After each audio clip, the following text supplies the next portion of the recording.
ప్రపంచ వ్యాప్తంగా ఉన్న అమెరికా ఎంబసీలు కాన్సులేట్లలో వీసా అపాయింట్మెంట్లను అమెరికా ప్రభుత్వం తాత్కాలికంగా నిలిపివేసింది. కొన్ని షెడ్యూల్డ్ ఇంటర్వ్యూలను రద్దు చేసింది. వీసా దరఖాస్తులను సమగ్రంగా పరిశీలించేలా తమ సిబ్బందికి శిక్షణ ఇస్తున్నామని అమెరికా విదేశాంగ శాఖ తెలిపింది. అందులో భాగంగానే వీసా ఇంటర్వ్యూలను తాత్కాలికంగా నిలిపివేసినట్లు వివరించింది.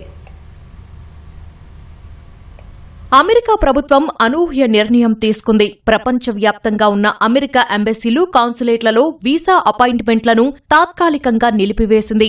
షెడ్యూల్డ్ ఇంటర్వ్యూలను సైతం రద్దు చేసింది. ప్రపంచవ్యాప్తంగా ఉన్న తమ రాయబార కార్యాలయాలు, కాన్సులేట్లలోని సిబ్బందికి ప్రత్యేక శిక్షణ కార్యక్రమాలు నిర్వహిస్తున్నామని అమెరికా విదేశాంగ శాఖ తెలిపింది. అందులో భాగంగానే వీసా అపాయింట్మెంట్లను తాత్కాలికంగా నిలిపివేసినట్లు వివరించింది. వీసాదారుల దరఖాస్తులను సమగ్రంగా పరిశీలించేలా సిబ్బందికి శిక్షణ ఇస్తున్నట్లు తెలిసింది.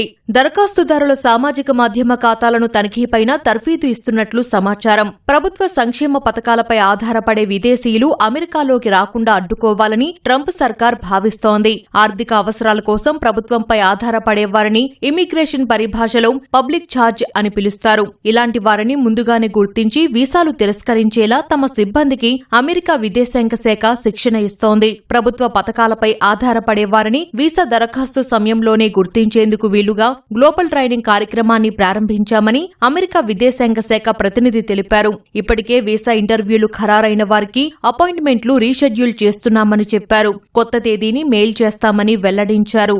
2025లో అధ్యక్ష బాధ్యతలు చేపట్టిన దగ్గర నుంచి ట్రంప్ వలసదారులపై దూకుడుగా వ్యవహరిస్తున్నారు. పబ్లిక్ ఛార్జ్ సాకుతో బ్రెజిల్, కొలంబియా, రష్యా సహా 75 దేశాల వీసా దరఖాస్తులను అడ్డుకునే ప్రయత్నం చేశారు. అయితే ఫెడరల్ కోర్టు ట్రంప్ నిర్ణయాన్ని తోసిపుచ్చింది. న్యాయస్థానంలో ఎదురుదెబ్బ తగిలినా శిక్షణా కార్యక్రమాల పేరుతో ట్రంప్ యంత్రాంగం వీసాలను నిలిపివేయడం చర్చనీయాంశమైంది.